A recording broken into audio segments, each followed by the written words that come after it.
India में Alto 4 lakh की है, हमारे यहाँ 30 लाख की क्यों है? इंडियन रुपीज में कहता हूँ जी 4 रुपए का मिला के तब भी 16 की बननी चाहिए, हमारी 30 है। हमारे यहाँ ऑल्टो जो है सबसे मोस्ट सेलिंग कार है, तो उसके टोटल साल के यूनिट बिकते होंगे 50-60 हजार। उनके यहाँ 3.5 मिलियन गाड़ी बिकती है ऑल्टो। इंडिया ने पॉलिसी रखी थी कि मेड इन इंडिया, उन्होंने कहा जी जो चीज बनाओगे इंडिया में बनाओगे तो ठीक है, वरना नहीं। They set up all the plants. जो लोग आए उन बेशक शुरू में महंगे पड़े, लेकिन ऐसा ऐसा हो गया। हमारे यहाँ जो हुक्मरान आता था वो ऑटो इंडस्ट्री को यूज करता था लोगों को खुश करने के लिए। आई कैन प्रिडिक्ट सेफली अगले 2-3 सालों में वही कंपनी सर्वाइव करेगी जो लोकलाइजेशन करेगी। ईवी क्या पाकिस्तान का फ्यूचर है? दुनिया में सही चल रही है EV? I disagree totally. Pakistan की टोटल जो मार्केट साइज है उसका 30% भी पाकिस्तान में इलेक्ट्रिक नहीं हो सकता। जितनी भी गाड़ियां 10 मिलियन से नीचे इलेक्ट्रिक आई हैं, दे हैव फेल्ड। लोग उस पर अडेप्ट नहीं कर रहे। इलेक्ट्रिक रेवोल्यूशन कैसे आएगा पाकिस्तान में? I think it will come through wheelers and 3 wheelers. BYD, Tesla, दोनों में से एक चॉइस करना हो तो किसको एज है? BYD is known as Tesla killer. What BYD is planning to do, but तो उनके लिए राइट हैंड मार्केट इंडिया तो नहीं है, क्योंकि उनको कोई खास मोहब्बत नहीं है चाइनीज प्रोडक्ट से। चाइना का इतना बड़ा इलेक्ट्रिक मार्केट का जो प्लेयर है, अगर वो अपना राइट हैंड पूरा विंग पाकिस्तान में ले आता है और यहाँ से फिर एक्सपोर्ट करता है Sri Lanka and all these areas, तो it can be a good move. हम लोग मजीद जिद्दत की तरफ क्यों नहीं जाते? 1 to 5 है होंडा की लेते हैं, हर साल नया मॉडल आता है, ऊपर की ग्राफिक्स चेंज होती है, बाकी सेम वही है। इसी तरह मेहरान आती रही। दुनिया ने कभी एयर बैग के बगैर गाड़ी का नहीं सोचा होगा आज के समय में। पिछले साल तक हमारे मुल्क में आ रही थी, जब हमने डिफाइन ही नहीं किया, हमने एक पॉलिसी नहीं बनाई, तो बनाने वाला क्यों डालेगा? एयरबैग की कॉस्ट है। नॉन फाइलर जो है वो गाड़ी नहीं ले सकेगा। अब ये बड़ा दुखी टॉपिक आपने देख दिया मेरे जमाने का। आपका कंट्रोवर्शियल स्टेटमेंट है बैरून मुल्क पाकिस्तानियों के हवाले से, आपने कुछ कहा था। अस्सलाम वालेकुम, आप रफ्तार नाउ देख रहे हैं। आज की पॉडकास्ट बहुत ख़ास है और हमारी पॉडकास्ट के बहुत ही ख़ास मेहमान वैसे तो लाहौर में होते हैं मगर कराची आए हुए थे तो हमने इनको पकड़ लिया। सुनील मंच साहब हमें मेरे साथ मौजूद हैं। पाकिस्तान में ऑटो इंडस्ट्री की बात हो, गाड़ियों की बात हो, तो सुनील भाई से बेहतर शायद ही कोई पाकिस्तान में ऐसा फ़र्द हो जो गाड़ियों के मामले में और ऑटो इंडस्ट्री के बारे में इतना जानता हो। तो समझ लें कि गाड़ियों के किंग इस वक्त हमारे साथ मौजूद हैं। सुनील भाई बहुत शुक्रिया, आपने रफ्तार के लिए वक्त निकाला, टाइम देने का। मैं किंग को कोई नहीं से स्टूडेंट हूँ गाड़ियों की फील्ड का, रोज कुछ ना कुछ नया सीखते रहते हैं, सीखने को मिलता है और कोशिश करेंगे इस पॉडकास्ट में भी आपसे सीखें और हमारे व्यूवर्स को फ़ायदा हो। सुनील भाई सबसे पहले शुरू करते हैं, मुझे ये बताएं कि पाकिस्तान में गाड़ियाँ इतनी महंगी क्यों हैं? 40-30 लाख से गाड़ी शुरू होती है, सबसे सस्ती नई गाड़ी 40 लाख, 50 लाख, 1.5 करोड़ तक जाती है। इसकी वजह क्या है? सर ये थोड़ी सी लंबी स्टोरी है, बट इट एक्चुअली डिपेंड्स कि एज अ कंट्री आपकी प्रेफरेंसेस क्या है। आपको याद होगा जब कोविड आया उसके बाद जो है पूरी दुनिया में आपको पता होगा फ्रेट बढ़ गया, सामान की कमी हो गई, तो लोकलाइजेशन के ऊपर जरा एक नारा लगा। फिर हमारे पास पिछले 2021-22 में डॉलर रिजर्व नहीं थे, तो कई चीज़ों पे हमने बैन लगाया कि ये जो है ज़रूरियत की अशिया नहीं है, ये लग्जरीज हैं, हम इनको इम्पोर्ट नहीं होने देंगे। फिर उसकी इंपोर्ट सब्स्टिट्यूशन क्या हुई कि लोकल इंडस्ट्री बनना शुरू हुई। तो इनिशियली यस, जब कोई भी इंडस्ट्री नहीं बनती है तो लोकल चीज़ महंगी होगी as compared to the foreign good, but आहिस्ता आहिस्ता जब आप उसको एक्सेल कर लेंगे तो बेहतर हो जाएगा। तो यही मसला हमारी ऑटो इंडस्ट्री के साथ भी है। जब भी ऑटो इंडस्ट्री बनाई जाती है किसी भी मुल्क में, तो उसका शुरू में शायद कॉस्ट ज़्यादा होगी, बिकॉज प्रोडक्शन कॉस्ट ज़्यादा है, प्लांट बहुत महंगा होता है, और फिर जितने यूनिट आप बनाते जाएंगे उतना उस पर डिवाइड होता जाएगा। जितनी प्रोडक्शन ज़्यादा होगी उतनी जो है आपकी गाड़ियों की जो कॉस्ट है वो डिवाइड हो जाएगी। हमारे मुल्क में 93-94 में जब प्लांट्स लगे, टोयोटा का लगा, होंडा का लगा, सुजुकी पहले से था, जिनको हमारे यहाँ बिग 3 कहा जाता है, और कई लोग उनके लिए बड़े नेगेटिव थॉट रखते हैं कि जी बिग 3 हमें लूट के खा गए। तो उन्होंने आपको लूट के नहीं खाया। पॉलिसी गवर्नमेंट ने बनानी होती है, वो बिजनेसेस हैं, उन्होंने उस बिजनेस को अपने पॉलिसी फ्रेम में लेते हुए गवर्न करना। उसी टाइम पर अगर आप इंडिया को देखें ना, तो मेरा उस ज़माने का टाइम है, मेरी टीन एजेस थी, तो हम लोग देखते थे, तो इंडियन मीडिया या इंडियन मूवीज़ में हम गाड़ियाँ देखते थे ना, तो उनके पास वो एक एम्बेसडर गाड़ी थी, बहुत होता था तो मारुति होती थी।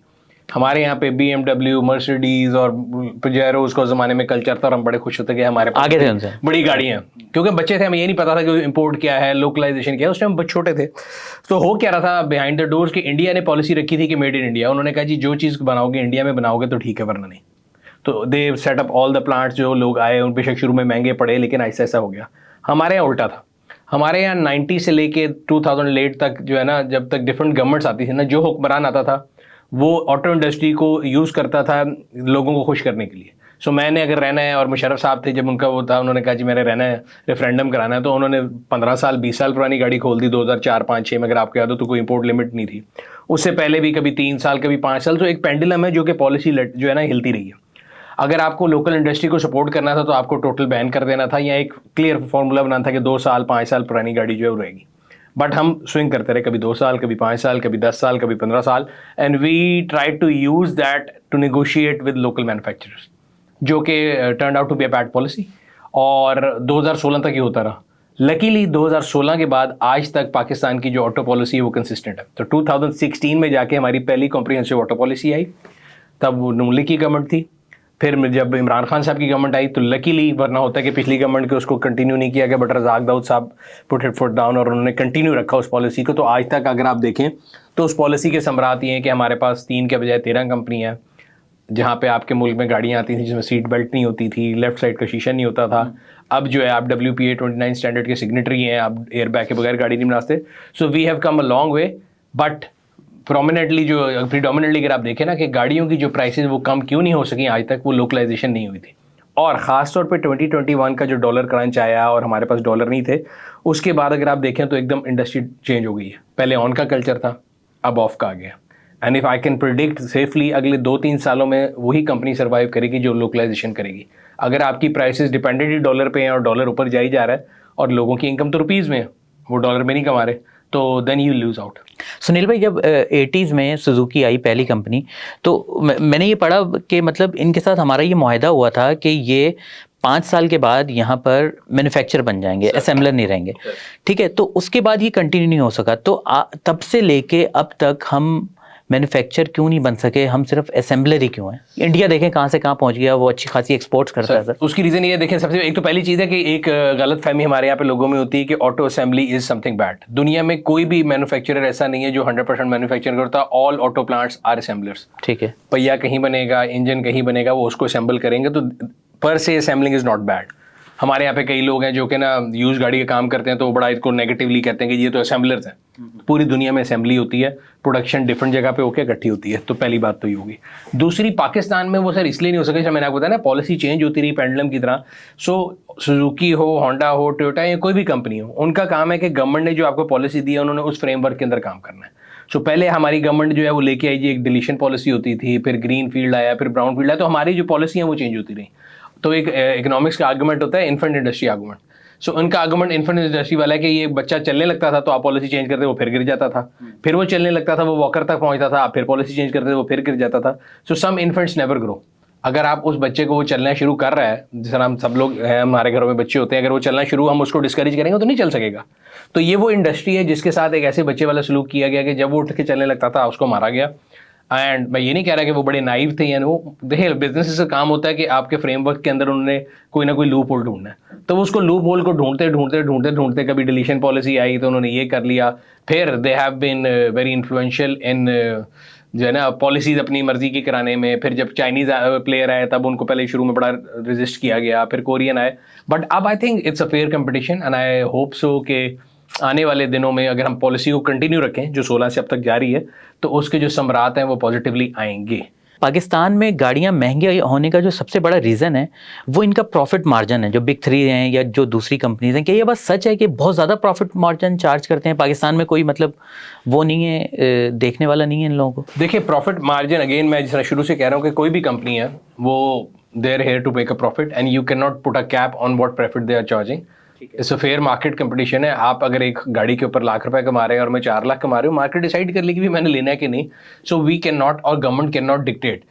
इट्स नॉट समथिंग कि आप ये कहें कि ये दवाई नहीं है, ये ऑक्सीजन नहीं है, it's a luxury item for most of the people. बिल्कुल सही। क्योंकि पाकिस्तान में जो सबसे मिनिमम गाड़ी भी है वो सुजुकी की 660 सीसी ऑल्टो जो 30 लाख की है। तो मुतवस्सित तबका जो हम पढ़ते हैं ना टीवी में, मुतवस्सित तबके के लिए गाड़ी नहीं है, झूठ। अपर मिडिल क्लास के लिए वो कम से कम। आम बंदा जो है, जो बेचारा जॉब करता है, हैंड टू माउथ जिंदगी गुजारता है, वो अपनी बिजली के बिल पूरी कर ले, बच्चों के स्कूल की फीस पूरी कर ले, या खुदा ना खास्ता अगर अस्पताल का खर्चा वो पूरा कर ले। So car is an luxury right now, ठीक है। And whenever any government is making a policy, I don't think they consider luxuries that much. उनको ठीक है, वो कहेंगे यार जो, और हमारे यहाँ पे आप देख लेना, जितनी गाड़ी महंगी होती जा रही है उतनी मार्केट में सड़कों पर बढ़ती भी जा रही है। हम हर रोज जब लोगों से मिलते हैं, लोग कहते हैं जी पेट्रोल महंगा हो गया, सड़क पे ट्रैफिक कम नहीं होती। हम कहते हैं जी गाड़ी महंगी होगी, लोगों की रीसें बाहर हो गई। हर गली हर सड़क जब आप बढ़ाई जाए और रश बढ़ी जाता है, तो वो तो उस लिहाज से है। बाकी एक और चीज़ जो कि हमारे यहाँ पे, क्योंकि अगेन मैं अभी शुरू में आपसे बात कर रहा था, ऑफ कैमरा बात कर रहे थे, तो जो है ना किसी भी चीज़ की प्रोडक्शन करनी, मैंने ये ग्लास बनाना है तो पहले इसकी डाई बनेगी, मैंने ये कार्ड बनाना है तो इसकी डाई बनेगी, इसकी डाई बनेगी, फिर उस डाई की कॉस्ट डिवाइड होगी नंबर ऑफ यूनिट्स, ठीक है। सो हमारी इंडस्ट्री का साइज इतना छोटा है। पाकिस्तान में मैक्सिमम जो प्रोडक्शन गई, मेरा ख्याल है वो 2017-18 में गई 2.5 लाख यूनिट लोकल प्रोडक्शन, जिसमें सारी कंपनियां शामिल हैं। और हम जो एक्सपेक्ट कर रहे थे कि 5 लाख तक जाएगी 22-23 में, लेकिन वो कोविड आ गया, उसके बाद इंडस्ट्री बैठ गई और इस साल या पिछले साल अगर आप फिगर निकालें तो वो 1.5 लाख पौने 2 लाख पे खड़ी है। ठीक है जी, अक्रॉस 13 कंपनीज। अभी अगर हम एग्जांपल लें, अक्सर लोग कंपैरिजन कर रहे होते हैं, मैं देखता हूँ कि इंडिया में ऑल्टो 4 लाख की है, हमारे यहाँ 30 लाख की क्यों है? इंडियन रुपीज मैं कहता हूँ जी 4 रुपए का मिला के तब भी 16 की बननी चाहिए, हमारी 30 की डबल। ये सवाल पूछना भी था मुझे आपसे, 30 की डबल क्यों है? वो डबल इसलिए कि आप उनकी नंबर ऑफ प्रोड्यूस कार देखें। हमारे यहाँ ऑल्टो जो है सबसे मोस्ट सेलिंग कार है, तो उसके टोटल साल के यूनिट बिकते होंगे 50-60 हजार। उनके यहाँ 3.5 मिलियन गाड़ी बिकती है ऑल्टो, एक खाली गाड़ी 3.5 मिलियन। सो मैंने ये डाई बनाई, उसकी कॉस्ट 3.5 मिलियन पे डिवाइड करूँ या 50,000 पे, आंसर आपके सामने है। ये हम हमारा रोज देखते हैं, शादी कार्ड आपने बनवाना हो, गत्ता बनवाना हो, तो एक कार्ड बनवाए वो कहते हैं इतने हैं, 100 बनवाए इतने, तो पर यूनिट कॉस्ट नीचे जाती है। क्वांटिटी बढ़ती है तो कॉस्ट नीचे उनकी क्वांटिटी इतनी ज्यादा है हमसे कि वो हम उनकी कॉस्ट को कंपेयर नहीं कर सकते। प्लस अगे देखिए, जैसे चिकन एंड एग, हम स्कूल कॉलेज में जब पढ़ते थे तो एक हमने पढ़ी थी, केस पढ़ा था जी, HP कंपनी थी प्रिंटर की। बिल्कुल। उन्होंने मार्केट को कम्पीट कैसे किया था कि उन्होंने जो कार्ट्रिज की प्राइस है उसमें प्रिंटर देना शुरू कर दिया था कि जब कल को कार्ट्रिज लें तो हमसे ही आएगा। सो अगर हम देख रहे हैं तो टोटलिटी में देखें, पाकिस्तान में 1 रुपये पेट्रोल महंगा होता है, हम सारे कहते हैं हम अपने आप को आग लगा लेंगे। आज के दिन में इस पॉडकास्ट के बाद आप जाके इंडिया के पेट्रोल का रेट हमसे कंपेयर कर लें, 1.5 गुना महंगा होगा हमसे। तो उनकी गवर्नमेंट ने पॉलिसी बनाई हुई है कि भाई गाड़ी बेशक सस्ती है, पेट्रोल तो डालेगा ना हर बंदा, तो उसमें से कर लेते हैं। बट जो इंडस्ट्री वाइज मैंने आपको बता दिया कंपैरिजन, जो एक मतलब समझ आता है कि नंबर ऑफ यूनिट्स के होता है। आई am not advocating any local manufacturer, nor I have any love for them, but I will be honest with them. अच्छा सुनील भाई, अभी आपने कहा कि पाकिस्तान में 13 कंपनी हैं जो बिग 3 के साथ जो हैं ये गाड़ियां बना रही हैं, तो मुझे ये बताइए कि ये नज़र तो हमें ये 3 ही आती हैं बड़ी। इनफैक्ट अगर आप देखें तो इनके बाद कोरियंस आए जिनमें किया, hyundai आ गया, फिर चाइनीज आए जिसमें हेवल, साजगार इंजीनियरिंग जो लेके आ रही है, इसके बाद यहाँ पे कराची में आपके पास चंगान है, देन वी हैव चेरी, फिर मतलब आप अगर अभी पार्क व्हील्स का पेज खोलेंगे न्यू कार सेक्शन में मेरा ख्याल है 13 से ज़्यादा कंपनी है, and few of them barring a few जो एक आधी प्रोडक्ट लेके आए। बाकी अगर हम किया की बात करें तो मेरा ख्याल है Kia has sold more than 50,000 Sportages and they have, बल्कि खास तौर पे आजकल जो पाकिस्तान की इंडस्ट्री में एक SUV की बारिश हो रही है, सो वो जो एग्जिस्टिंग प्लेयर थे वो थोड़ा उसमें बैक जो है ना बैक एंड पे हैं। जो नए प्लेयर हैं उन्होंने मार्केट को टेक ओवर किया हुआ उस लिहाज से। और आपकी पिछली बात से बल्कि मुझे याद है सवाल आप पूछ रहे थे कि profitability, so most of them are public listed companies, anybody can go उनका डेटा देखें, तो जो अच्छा कर रहे हैं परफॉर्म, जो मैनेजमेंट अच्छी कर रहे हैं वो प्रॉफिट कर रहे हैं, जैसे कि टोयोटा इंडस देख लें। द अदर एंड जो सबसे ज़्यादा गाड़ियाँ बेचता है सुजुकी, वो पहले प्रॉफिट नहीं कर रहे थे, अब उनकी मैनेजमेंट कैसी थी, फिर उन्होंने अपने आप को डीलिस्ट कर दिया स्टॉक एक्सचेंज से कि आप उसको ना देख सकें, वो तो अपनी अपनी वो है। तो सुनील भाई वैसे ये डीलिस्ट करने की क्या वजह है? I think it was more of a privacy issue. लोगों ने बड़ा उसको लिया कि शायद वो पाकिस्तान से जाने लगे, वो कहीं नहीं जाने लगे। आपको सर्टेन जो है ना रिपोर्टिंग, अगर आप स्टॉक एक्सचेंज के मेंबर हैं और आप लिस्टेड हैं तो करना पड़ता है। एग्जांपल है, अगर टोयोटा का प्लांट क्लोजर होता है 2 दिन के लिए, 4 दिन के लिए, 5 दिन के लिए इशू करते हैं। इसी तरह सुजुकी का, अगर मैं तो as a being a student sir, मैं आपको शुरू में बता रहा था कि not an expert, I am a student, तो आई कीप रीडिंग देयर इनकी फाइनेंशियल्स क्या है। अगेन अगर हम टोयोटा को देखें तो जब हम कह रहे हैं ना हालात बुरे हैं, सेलें नीचे हैं, आप पिछले 3 साल की उनकी अर्निंग देखें, अर्निंग पर शेयर देखें, अर्निंग बिफोर इनकम टैक्सेस जिसको एबिटा कहते हैं, सब ऊपर है। सेम टाइम पे जब उनकी सेल नीचे है, सबके साथ इंडस्ट्री ओवरऑल सेल नीचे है, लेकिन उनकी अर्निंग फिर भी ऊपर है। At the same time Suzuki जो कि उनसे ज़्यादा गाड़ियाँ सेल कर रहा है, उसकी जो है प्रॉफिट भी खत्म है और वो लॉसेज में जा रहा है। So it can be a bad management. तो वट एवर इशू, मतलब उन्होंने उसको अपने आप को डीलिस्ट कर दिया। मेरा पर्सनल जो व्यू है, हो सकता गलत हो, आई एम नॉट, मतलब मैं कुछ शक नहीं कर रहा, लेकिन मुझे लगता है कि it was more of a reporting issue rather than कि कोई उनको पाकिस्तान से जाना चाहते हैं, वो इधर ही कहीं नहीं जाएंगे। एक और ऑन का बड़ा चक्कर चलता था, आपकी पॉडकास्ट आप बताते भी रहते हैं इस बारे में, मगर अब सुने कि दोबारा कुछ गाड़ियों पे शुरू हो रहा है। नहीं सर, जैसे हेवल वगैरह, क्या ऑन पे बिक रही हैं ये? नहीं, अभी इस टाइम तो जब हम आज ये पॉडकास्ट कर रहे हैं तो I can fairly tell you कि पाकिस्तान में इस टाइम कोई गाड़ी नहीं जो ऑन पे बिक रही हो। अच्छा। और ऑन का जो है ना उसके 2 कसूरवार हैं, एक जो शॉर्टेज क्रिएट कर रहा है, एक जो एक्स्ट्रा डिमांड कर रहा है। देखिए सिंपल मार्केट में एक सप्लाई साइड है, एक डिमांड साइड है। If supply is equal to demand there will be no shortage. ठीक है। If demand is more than supply there will be shortage, hence जो ज्यादा अमीर है वो उसके ऊपर बार्गेन करके उसको ऑन ले आएगा। सिंपल, अगर आप किसी भी ऑप्शन में देखें। और अगर ऑपोजिट है कि डिमांड कम है, सप्लाई ज्यादा है, तो चीज सस्ती हो जाएगी। हम अपने मुल्क में देखते हैं, हम अगर देखा जाए तो हम लोगों को क्रिटिसाइज बहुत करते हैं, बट हमें अपने दामन में झांकना चाहिए। सर्दियों में फ्लू की मेडिसिन शॉर्ट होगी, कोविड में वैक्सीन शॉर्ट होगी, सो हम शॉर्टेज क्रिएट करने के मास्टर हैं। वो कहते हैं ना अंग्रेजी में मौका परस्त कह लें आप, अंग्रेजी में कहते हैं scarcity of resource creates it value, तो पंजाबी जो कहते हैं थोड़ करके उसकी वैल्यू बढ़ाओ। तो वो हमारे मुल्क में किया गया। तो होता क्या था कि चंद एक लोगों के हाथ में वेल्थ है, उन्होंने पूरी ऑटो इंडस्ट्री की प्रोडक्शन को अपने पास रख लिया। लोग इसमें ऑटो मैन्युफैक्चरर को बुरा कहते हैं, मैं कहता हूँ भाई वो तो प्लांट लगा के बैठे हैं, उन्होंने तो प्रोडक्शन करनी, जितनी प्रोडक्शन ज़्यादा करेंगे उतना फायदा है। सो उनके हक में शॉर्टेज नहीं है। ठीक है। होता क्या था कि एक सर्टेन ग्रुप है कैपिटलिस्ट का जो कि अपने सारे पैसे से गाड़ियाँ बुक करा लेते थे। फिर आप जब गाड़ी लेने जाते थे, आपको बच्चे के कॉलेज जाने के लिए चाहिए, दफ्तर के लिए चाहिए, वो कहते थे 6 महीने बाद गाड़ी मिलेगी, तो आपको मजबूर किया जाता था कि आपसे पैसे लीजिए। अब हुआ ये 2021 के बाद अगर देखा जाए, प्रोडक्शन मैंने आपको बताया कम हो गई है, तो अगर दिमाग से बंदा सोचे प्रोडक्शन कम होगी तो गैप तो और बढ़ जाना चाहिए कि डिमांड और मतलब सप्लाई कम होगी, डिमांड और बढ़ जाए। But at the same time वो गाड़ी इतनी महंगी हो गई कि लोगों की रीच से बाहर हो गई। जब लेने वाला कोई नहीं था तो वो जो इंटरेस्ट ग्रुप था, जो ज़ख़ीरा अंदोज़ से जो गाड़ी निकाल के इसमें से कर लेते थे, उन्होंने क्या दफ़ा करो, इस चीज़ में पैसे लगा के क्या करना है, वो किसी और सेक्टर में चले गए होंगे, वो सीमेंट में चले गए होंगे, स्टॉक मार्केट में चले गए होंगे। तो इसलिए आज अब अगर आप वॉक इन करें, आप कोई भी गाड़ी बोलें कि मुझे चाहिए, मिल जाती है। अब जो आप कह रहे हैं कि गाड़ियों पे ऑन आ जाता है, वो हमारे यहाँ जो दूसरी बीमारी है ना कि पहली गाड़ी मैं लेनी है, वो है। सो जो पहली गाड़ी लेने वाला जो सीन है ना, उसमें फिर आप ऑब्वियसली बात है कि कोई फ़ोन आ जाए, पिछले दिनों iPhone 16 आया था, तो हर किसी की इज्जत का दारोमदार इसमें था कि उसके हाथ में अगर 16 पहले नहीं आएगा तो शायद कोई बेइज्जत हो जाएगा।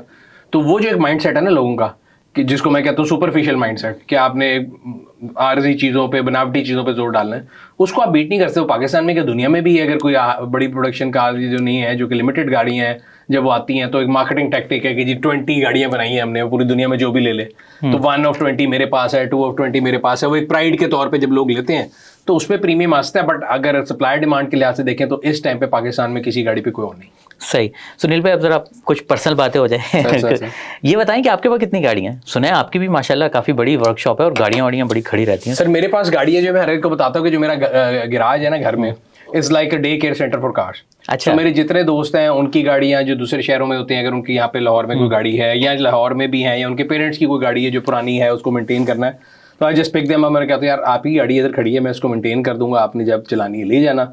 तो it's like a day care centre. पैसे लेते हैं उनसे? नहीं, पैसे दोस्तों से क्या पैसे ले रहे हैं, लेकिन ये है कि मुझे एक शौक है। लेट्स से अगर ऐसा है कि आपको जानवरों का शौक हो, तो कई लोगों को बिल्ली का शौक होता है, मेरी बेटियों को बहुत ज़्यादा है। So if you don't want to buy all the cats in the world, तो आप ये कर सकते हैं कि जब आप जा रहे हैं शहर से बाहर, आप अपने हमारे पास छोड़ जाए, हम उसको संभाल भी लेंगे। तो मैं आपसे बिल्ली को संभालने के पैसे तो नहीं लूंगा, बट ये है कि मेरा एक शौक है। इसी तरह गाड़ी का भी ये है कि मेरा एक शौक है, तो मैं ये ऑब्वियसली अगर कोई मेंटेनेंस और पार्ट्स लग रहे हैं तो दे पे for it, but otherwise I keep them in a Prem and proper condition, चलाते रहें, क्योंकि गाड़ी अगर खड़ी रहेगी तो ख़राब हो जाएगी। वर्कशॉप कोई नहीं है सर, लेकिन डिफरेंट, क्योंकि obviously have been in part of this industry for long time, तो पता है कि जी पुरानी गाड़ी किसके पास लेके जानी है, जर्मन किसके पास लेके जानी है, जीप किसके पास लेके जानी है, तो डिफरेंट लोगों से सही करा के कोशिश करते हैं कि इकट्ठी करके सही करते हैं। कितनी है आपके पास अंदाज़ा? मेरे पास जो सर दोस्तों की और अपनी मिला के काफ़ी ज़्यादा है। 100 नंबर है नहीं, 100 नहीं है, इतनी 100 नहीं है, होंगी 20-25 के करीब या 30 शायद हो, बट उसमें दोस्तों की और मेरी मिला के हैं, और उनमें से कोई भी नई गाड़ी नहीं है। अच्छा सुनिए, गाड़ियों का तो आपको शौक है, मुझे ये बताएं कुछ लोग जो है ना वो नंबर के भी शौकीन होते हैं, मतलब फैंसी नंबर होना चाहिए, नंबर का भी शौक है आपको? नंबर का शौक बड़ा महंगा शौक है वो मुझे। हाँ, ये मुझे बताइएगा कि कितने का होता है, ये क्या होता है सर नंबर का शौक? अच्छा, दुनिया में जो है ना वो तो बहुत महंगे जाते थे, पाकिस्तान में पहले बहुत सस्ते थे, अब जो है ना रिसेंटली एक नई रिजीम शुरू हुई है, बल्कि मैं सिंध में भी आया था लास्ट, तो शर्जील मेमन साहब जब एक्साइज के मिनिस्टर थे, उन्होंने बुलाया भी था, इनवाइट किया था इवेंट पे। I think that is the most expensive auction, और ऑक्शन की मकसद दुनिया में ये होता है कि जब आप ऑक्शन करते हैं नंबर प्लेट को, तो उसके जो प्रोसीड्स होते हैं वो किसी एक नोबल कॉज के लिए जाते हैं। तो अक्सर लोगों का एतराज़ होता है कि जी शायद आप मुल्क में शर्फिया को प्रमोट कर रहे हैं और ये वो कर रहे हैं। देखिए उनके पास पैसा, उन्होंने कहीं तो लगाना है। अगर आप वो पैसे को लेके सरकार अपने काम पे यूज़ कर सकती है, किसी अच्छे मकसद में कर सकती है, तो I think there is no harm.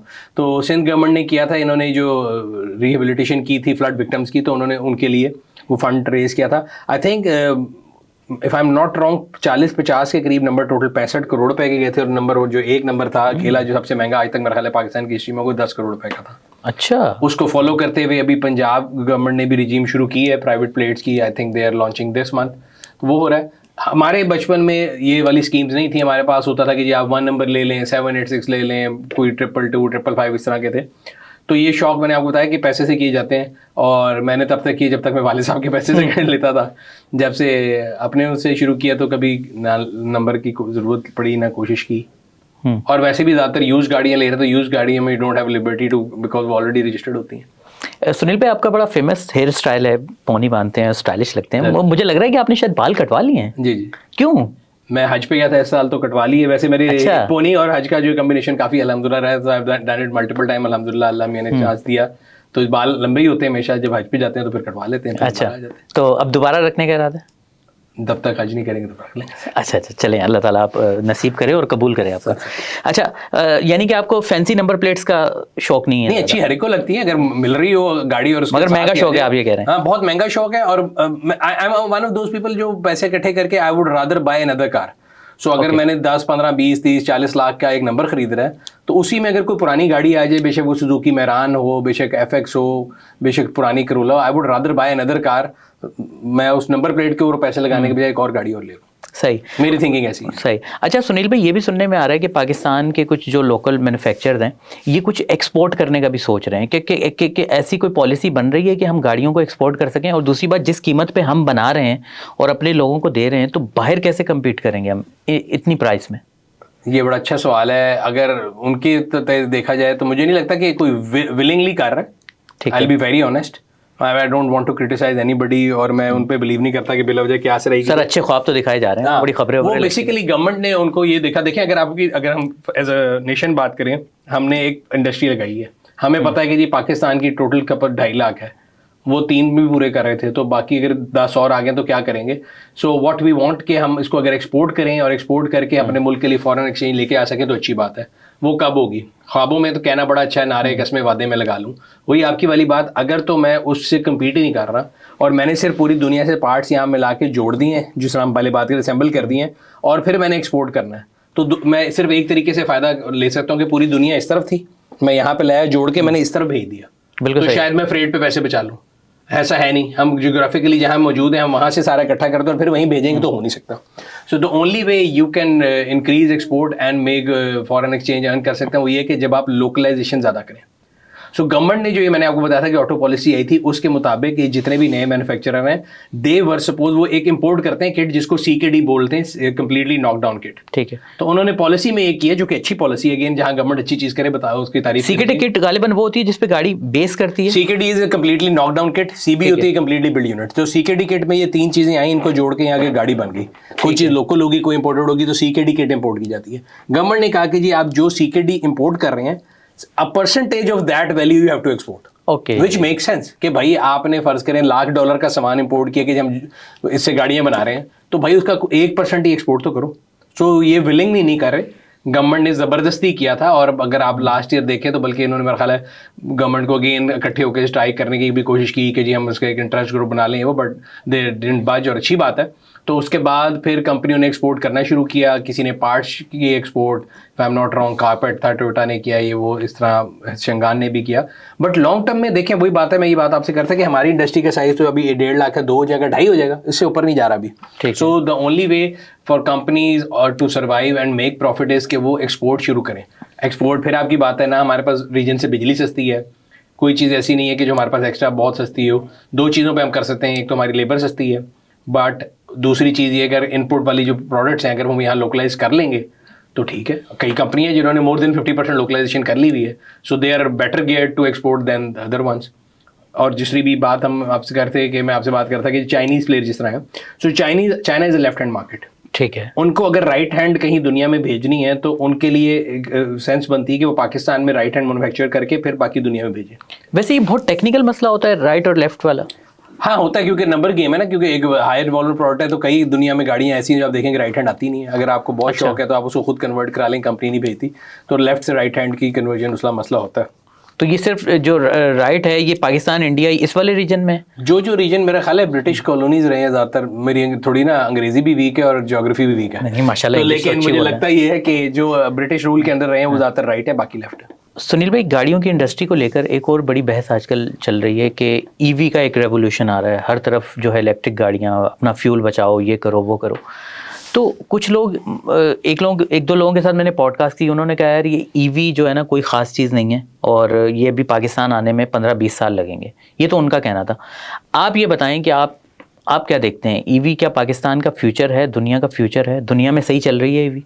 दुनिया में भी ये कहा जाता था कि ईवी फ्यूचर है और दुनिया में सारा कुछ ईवी पे चला जाएगा। I disagree totally. एक तो ये कि जो प्राइमरीली रीज़न दी जाती थी कि जी ये गो ग्रीन है और इसका ये वो, तो इसके ऊपर भी दुनिया में बड़ी कंट्रोवर्सी है कि ये कोई गो ग्रीन नहीं है, सिर्फ आप बेवकूफ़ बना रहे हैं, क्योंकि आप जो इसको डिस्पोज करना है, इसकी जो लिथियम बैटरी है उसके अंदर कितना हैजर्ड है, तो एक तो वो मसला है। दूसरा ग्लोबली उन्होंने कहा था ये 2030 तक हम काफ़ी गाड़ियाँ जो है ना कर देंगे इलेक्ट्रिक, बल्कि काफ़ी कंपनी ने कहा था कि 100% इलेक्ट्रिक चले जाएंगे।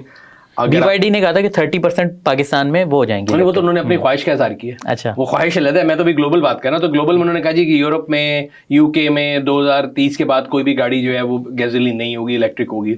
और उन सब का जो प्राइमरीली रीज़न वो ये था कि जी इन्वायरमेंट फ्रेंडली होना। और ग्लोबल काफ़ी कंपनियों ने भी इस पर काम शुरू किया, लेकिन अब अगर आप देखें तो कई कंपनी ऐसी हैं जिन्होंने एक स्टेप बैक ले लिया है, वो कह रहे हैं कि नहीं है। ख़ास तौर पे अगर आप बाहर भी जाएं तो जो लॉन्ग हॉल जहाँ पे ज़्यादा लोग ट्रैवल करते हैं हाईवेज़ पे, तो उनके लिए अभी भी इतनी एक्सेप्टेबिलिटी नहीं है, बिकॉज इलेक्ट्रिक हो गई या आपकी हाइब्रिड गाड़ियाँ हो गई, ये बेसिकली ज़्यादा बेहतर चलती हैं शहरी इलाके में जहाँ पे फासला कम हो, उस पर फ्यूल इकॉनमी भी अच्छी आती है और आप उसका यूज़ भी बेहतर कर सकते हैं। लॉन्ग हॉल पे उसकी कंजम्पशन बहुत ज़्यादा है। फिर आपके पास चार्जिंग नेटवर्क, पाकिस्तान तो अभी दूर की बात है, दुनिया में भी कई जगह नहीं है। मैं पिछले दिनों एक दोस्त से बात कर रहा था तो वो कहता कि सिंगापुर में इलेक्ट्रिक गाड़ियाँ इसलिए नहीं आ रही बिकॉज सिंगापुर से मलेशिया लोग बहुत जाते हैं, तो मलेशिया में चार्जर है ही नहीं, तो आप जब मलेशिया जाएंगे तो गाड़ी कैसे चार्ज करेंगे। इसी तरह कनाडा में भी लोग हैं, तो वो ये कहते हैं कि लॉन्ग हॉल पे ज़रा मसला है। US में लास्ट जो है ना अमेरिका सरकार में गया था 2016 में, तब वहाँ पे भी एक ये जो है ना बड़ा इनिशियल फेज में था, तो काफ़ी लोगों को परेशानी होती थी। अब सुना चार्जिंग बढ़ गई है, but country to country vary करता है। कमिंग बैक टू पाकिस्तान में देखें, अभी आप कहते हैं BYD ने कहा कि हम 30% गाड़ियाँ कन्वर्ट कर देंगे। मेरे ख्याल से पाकिस्तान की टोटल जो मार्केट साइज़ है उसका 30% भी पाकिस्तान में इलेक्ट्रिक नहीं हो सकता। रीज़न ये है, अगर हमारे डेमोग्राफिक्स देख लें, हम लोगों को लाहौर, कराची, इस्लामाबाद को छोड़ के बाकी कितने लोग हैं जो शहरों में रहते हैं, बड़े शहरों में, सारे रहते हैं गाँव देहातों में, वहाँ पर बिजली घंटों के हिसाब से आती है। अब आ जाते हैं लाहौर में। I live in the posh area of Lahore, Gulberg. So on average हफ्ते में 3 दिन ऐसे होते हैं कि 7-7, 8-8 घंटे बिजली नहीं आती। तो 8-8 घंटे बिजली नहीं आती तो मोबाइल के बगैर शायद मुश्किल से ज़िंदगी गुजरती है। बंदा किसी और घर जाता है, गाड़ी के साथ कैसे करेंगे आप, पहली बात। दूसरी बात, अभी लाहौर, कराची और इस्लामाबाद तीनों बड़े शहरों को आप मिला लेना तो टोटल चार्जिंग जो स्टेशन है, जो कि जिनको आप बोलते हैं कि पब्लिक चार्जिंग स्टेशन, वो अपने दोनों हाथों की उंगली पर आप गिन सकते हैं, 10 से नीचे हैं तीनों बड़े शहरों में मिला के। तो अभी तो कहते हैं ना बहुत ही दीवाने का ख्वाब वाली बात है। दूसरी बात ये है कि इलेक्ट्रिक कार्स जनरली एक नई टेक्नोलॉजी, और जो इसकी इनिशियल कॉस्ट है ना टेक्नोलॉजी की, वो बड़ी प्रोहिबिटिव है। प्रोहिबिटिव मतलब ये है कि एक आम आदमी उसमें नहीं आ सकता। जब हम बात कर रहे थे कि अगर ऑल्टो जो है वो आम आदमी की नहीं है, उससे ऊपर है, तो जो मिनिमम इलेक्ट्रिक गाड़ी है वो ऑल्टो से भी 1.5 गुना महंगी है। तो ऑल्टो 30 लाख की, तो 45 लाख रुपए की वो स्टार्ट होती है इलेक्ट्रिक गाड़ी। और फिर जो अगर आप देखें ना पाकिस्तान में जो अडॉप्शन हुई है वो कहाँ पे हुई है, हाई एंड पे हुई है। 2000 के करीब इलेक्ट्रिक गाड़ी हैं, वो सारी महंगी गाड़ी हैं। वो इसलिए आई हैं कि अगर वही गाड़ी गैसोलीन में आती तो 4 गुना महंगी थी, तो उन्होंने पैसे बचाने के लिए उन्होंने भी गो ग्रीन के लिए मंगाया। नीचे वाली जब आप आते हैं बेसिक स्टार्टिंग गाड़ी में, तो जहाँ पे अगर आपको 30 लाख में ऑल्टो मिल रही है, जिसको आप कहीं भी आज़ादी से अभी दिल करके लेके जा सकते हैं, कोई कैद नहीं है, तो why would you spend 15 lakh more to get an electric car. तो जितनी भी गाड़ियाँ 10 मिलियन से नीचे इलेक्ट्रिक आई हैं, दे हैव फेल्ड। आप उठा के देख लें, 4 या 5 है, मैं नाम नहीं लूंगा किसी का, 5 गाड़ियां मुझे पता है जो आई हैं करोड़ रुपए से नीचे, और उनमें से कोई भी कामयाब नहीं हुई। रीज़न ये है कि लोग उस पर अडेप्ट नहीं कर रहे। अब इलेक्ट्रिक रेवोल्यूशन कैसे आएगा पाकिस्तान में, अगर लेकर आना है और वाकई लेके आना है, तो I think it will come through wheelers and 3 wheelers. 3 wheeler rickshaw और 2 व्हीलर मोटरसाइकिल। उसमें क्लियर कट केस है, बिकॉज इनिशियल कॉस्ट में भी बहुत ज़्यादा डिफरेंस नहीं है, एंड एवरी किलोमीटर जो है ना इलेक्ट्रिक कोई भी, उसमें every kilometre is less than petrol. So अगर आप इस टाइम पे कोई, मैं कहता हूँ जी आप महंगी एक इलेक्ट्रिक गाड़ी ले लें जो 2-2.5 करोड़ रुपए की है, उसकी जो पर किलोमीटर रनिंग कॉस्ट है वो 8 से 10 रुपए होगी। अच्छा, एज अपोज टू सुजुकी जो 660 है वो 12-13 रुपए की है। तो रनिंग कॉस्ट में तो कोई भी इलेक्ट्रिक सस्ता है, बट उसकी इनिशियल कॉस्ट प्रोहिबिटिव थी, 2 करोड़ 2.5 करोड़ या इतनी महंगी। मोटरसाइकिल के केस में ये है कि अगर फिर मेंटेनेंस भी है, उसकी मेंटेनेंस महंगी है इलेक्ट्रिक की, नो मेंटेनेंस। तो इलेक्ट्रिक में कोई फ्यूल नहीं है, कोई इंजन नहीं है, कोई फ्लूइड नहीं है। The only thing you have to change is brake pad, that's it. और गाड़ी में कोई मेंटेनेंस ही नहीं है, देयर इज नो इंजन। तो उस लिहाज से वो सस्ती है। सो मोटरसाइकिल में मैं आपको समझाने की कोशिश करता कि मोटरसाइकिल जो स्टार्ट हो रहा है ना इलेक्ट्रिक, वो होता है 2 लाख से जाता है 3-3.5 लाख। सही है। एज अपोज टू 70 सीसी जो 1.5 लाख पे और 125 2 लाख पे है। तो उसका जो डिफरेंस है वो थोड़ा कम है, और उसका जो पर किलोमीटर का डिफरेंस है, जो मैं आपको अगर कैलकुलेट करके बताऊँ, 70 सीसी बाइक का आपका जो कॉस्ट आती है ना, वो तकरीबन 3 रुपये 3.25 रुपये किलोमीटर है, जबकि इलेक्ट्रिक जो है वो 1 रुपये 30 पैसे पे खड़ी है। तो वो एक बड़ा क्लियर केस है। और हमारे यहाँ अभी नंबर्स की अगर हम बात करें ना, तो सड़कों के ऊपर अगर हमारे पास गाड़ियाँ टोटल भी दिखाए ना, तो उससे 7 या 10 गुना ज़्यादा मोटरसाइकिल हैं। मेजॉरिटी लोग मोटरसाइकिल पे चलते हैं। फ्यूल्स कंजम्पशन भी बाइक की ज़्यादा है। 70% जो है ना वो बाइक के लिए, हम जो इंपोर्ट करते हैं ना पेट्रोल, जिसके लिए हम कहते हैं हमारे डॉलर पे बड़ा प्रेशर पड़ता है। सो हम जो टोटल पेट्रोल इंपोर्ट करते हैं उसका 70 से 65 आप कह सकते हैं फेयरली 65% मोटरसाइकिलों में यूज़ होता है। अच्छा, तो अगर आपको उस प्रेशर को कम करना है, अपनी इन्वायरमेंट को बेहतर करना है, स्मॉग के लिए हम लोग चीखे मार के लोगों के कारोबार बंद कर रहे होते हैं। So the right way to go is I think to convert this two wheeler, या तो उनको पुरानों को कन्वर्ट करें और नए को वेलकम करें, क्योंकि अब ये तो नहीं हो सकता कि जो 70-80 लाख मोटरसाइकिलें फिर वो लोग फेंक देंगे। So you have to think कि नई तो आ रही हैं, पुराने को क्या करना है, उनको रेट्रोफिटिंग करें, उनके अंदर इंजन निकाल के मोटर लगा लें, उस तरह की कोई स्कीम लेके आए तो I think it would help. Pakistan में कोई असेंबल कर रहा है इलेक्ट्रिक गाड़ियाँ इलेक्ट्रिक गाड़ियाँ या टोटली इंपोर्ट ही कर रहे हैं? गवर्नमेंट एनईवी लेके आई है, एनईवी पॉलिसी लेके आई है, न्यू एनर्जी व्हीकल्स की पॉलिसी लाई है, जिसमें उन्होंने इंसेंटिव दिया है कि आप करें प्रोड्यूस तो आपको जीएसटी भी 1% लगेगा एज अपोज टू इम्पोर्टेड पे 18%। तो अभी एक गाड़ी जिसका मुझे पता है कि जो यहाँ पे उन्होंने प्लांट लगाया है और उसकी लोकलाइजेशन शुरू, दो बल्कि इनफैक्ट, एक सेरेस 3 है और एक ऑनरी है, दीवान वाले लाए थे, और एक रिगाल ऑटोमोबाइल। ऑल वो भी अभी खाली जोड़ ही रहे होंगे, लेकिन उन्होंने यहाँ पे लोकल सीकेडी जो है ना इलेक्ट्रिक की शुरू कर दी है, दो उन्होंने। बाकी अभी जो है सीबीयू आ रहे हैं, बट इरादा रखते हैं, जिस तरह BYD का प्लांट लग रहा है, सो वो एक बहुत बड़ा प्लेयर है इलेक्ट्रिक में, तो आई थिंक उनका कंप्लीशन हो जाएगी by end of next year, तो वो भी आना शुरू हो जाएंगे। सुनील भाई, BYD का बड़ा सुनते हैं पाकिस्तान में, तो मुझे ज़रा BYD का बताइएगा कि ये भी असेंबलर ही होंगे या यहाँ पर मैन्युफैक्चर करेंगे, ये करेंगे क्या? देखें, जब भी कोई कंपनी ने आना है, उसको मार्केट रिसर्च करनी है, और आपकी जो पॉलिसी है उसमें आपको सर्टेन यूनिट जो है वो अलाउड है, और प्लस आपको मार्केट भी करना है। लोगों में एक नेटवर्क इफेक्ट होता है कि वो आप सड़क पे गाड़ी देखते हैं पर आप कहते हैं लेनी है। अब प्लांट जो बनना है ना, प्लांट बनना है, जब हम घर बनाने लगे तो 1-1.5 साल लग जाता है, तो plant is a huge investment. 5 साल तो चाहिए। सो BYD नहीं तो आज नहीं, 2 साल 2.5 साल के अंदर बन जाएगा। So BYD has announce their coming to Pakistan. उन्होंने प्लांट के लिए जगह भी कराची में एक्वायर कर ली है, मेरा ख्याल है उसकी कमीशनिंग शुरू हो गई होगी। But in all honesty I think उन्होंने अभी अनाउंसमेंट की थी अगस्त दिस ईयर। सो अगला साल अगस्त यानी 2025-2026 के पहले क्वार्टर तक मेरा ख्याल है उनका प्लांट तो लग जाएगा। बाकी गाड़ियां जो उन्होंने इंपोर्ट करनी थी CBU, वो तो इस साल जनवरी से वो डिलीवरी शुरू कर रहे हैं, और फिर उसकी लोकल प्रोडक्शन जब उनका प्लांट कंप्लीट हो जाएगा शुरू हो जाएगी। तो वो असेंबलर ही होंगे वो भी? शुरू में तो नहीं, देखिए अगेन भाई मैं कह रहा हूँ ना, असेंबलर तो सारी असेंबलर हैं। ठीक है। अब ये डिपेंड करता है कि कितने % लोकल है, कितना % वो बाहर से लाते हैं। कि दुनिया में कोई ऐसा ऑटो का प्लांट नहीं है जो सारा कुछ बनाता हो, पाकिस्तान हो, अमेरिका हो, कनाडा हो, कहीं भी। सो ये जो कॉन्सेप्ट है ना कि जी असेंबलिंग बुरी है और प्रोडक्शन ठीक है, ये बड़ा गलत कॉन्सेप्ट है।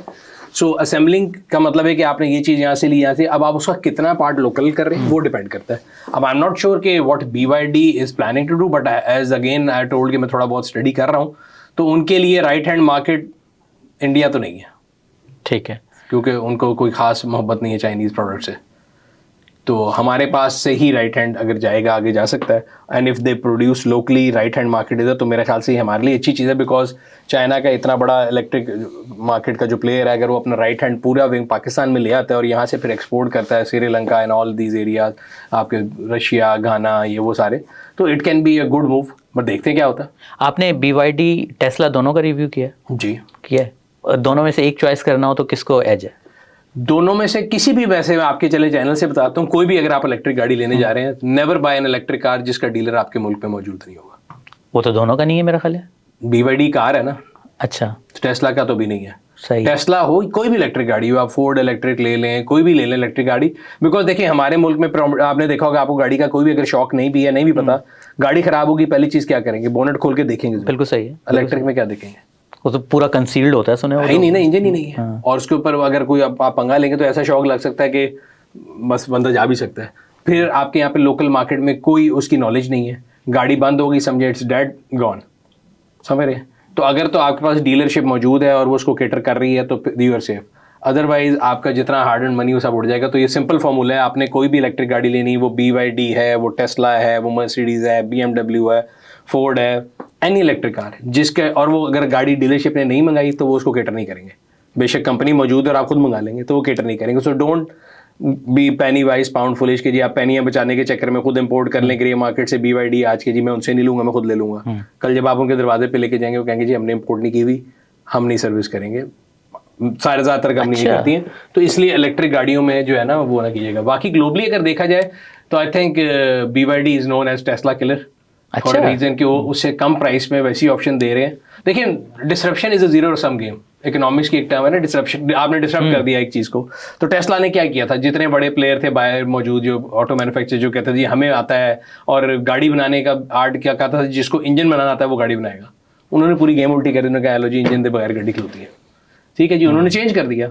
सो when you are disrupting somebody there is somebody else in this sea बहुत सी शार्क्स बैठी हैं, तो उन्होंने आगे कहा ठीक है हम आपको डिसरप्ट करते हैं। एंड पहले वो एलन मस्क साहब बड़ी कहते थे जी फेयर कंपटीशन और ये वो, अब वो सारे जितना अमेरिका है वो चाइनीज फ्रॉड से पीछे प्रोटेक्शन के छुपा हुआ है। अब पहले वो तकरीरें करते थे सारे कि जी फेयर मार्केट होनी चाहिए because they were up against the ice engine, gasoline engine के। अब जब दूसरी चाइना ने, क्योंकि China is the biggest producer of electric cars in world right now, तो उन्होंने जब मार्केट बम्बार करना शुरू की है, उनके और भी बड़े ब्रांड है and they play on cost, तो वो अब उनको परेशानी है। अच्छा सुनील भाई, ये बताएं कि टेस्ला की हम बात कर रहे थे, पाकिस्तान कराची में भी मुझे सड़कों पे कभी कभी टेस्ला कोई नज़र आ जाती है हफ्ते में एक आध बार।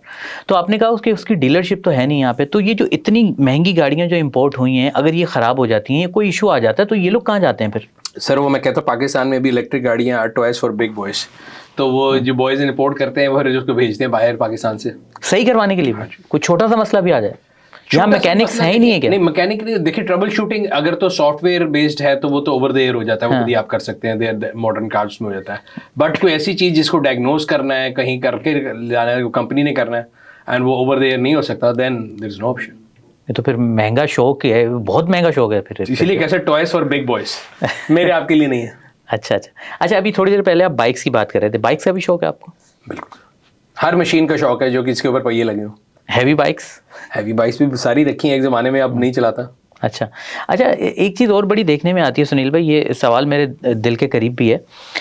हम लोग किसी भी एक प्रोडक्ट के अंदर मज़ीद जिद्दत की तरफ क्यों नहीं जाते? फॉर एग्जांपल 125 है, होंडा की लेते हैं हम, ठीक है, सालों से वही मॉडल देखते हुए आ रहे हैं, हर साल नया मॉडल आता है, ऊपर की ग्राफिक्स चेंज होती है, बाकी सेम वही है।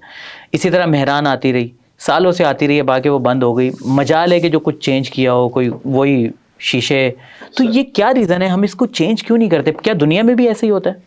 देखिए, इसमें दो चीज़ें, एक तो जैसे मैंने आपको शुरू में कहा था ना कि कंपटीशन जो है ना वो आपको ड्राइव करेगा बेस्ट पे। तो मेहरान के अभी हम बात करते कि मेहरान हो गई है, सुजुकी का लेफ्ट साइड पे शीशा भी नहीं होता था, सीट बेल्ट भी नहीं होती थी, बट आज हम कहाँ आ गए? अगर हम गाड़ियों की बात करें, now the choice is unlimited. So competition आया, ठीक हो गया। और बिजनेस ने क्या देखना होता है कि मार्केट में एक्सेप्टेबिलिटी क्या है। तो गाड़ियों की मार्केट में भी लोग शुरू में बड़े स्केप्टिकल थे कि नहीं यार ये चाइनीज़ गाड़ी किस तरह चलेगी, कोरियन गाड़ी नहीं बना सकते। आहिस्ता आहिस्ता एक्सेप्टेबिलिटी आ गई, नाउ वो खुल गया। मोटरसाइकिल में अनफॉर्चुनेटली हम पिछले 40 साल से सिर्फ मॉडल पे खेल रहे हैं, स्टिकर चेंज करके, कभी यूनिवर्सिटी एडिशन, कभी सुनील एडिशन, कभी आपका एडिशन।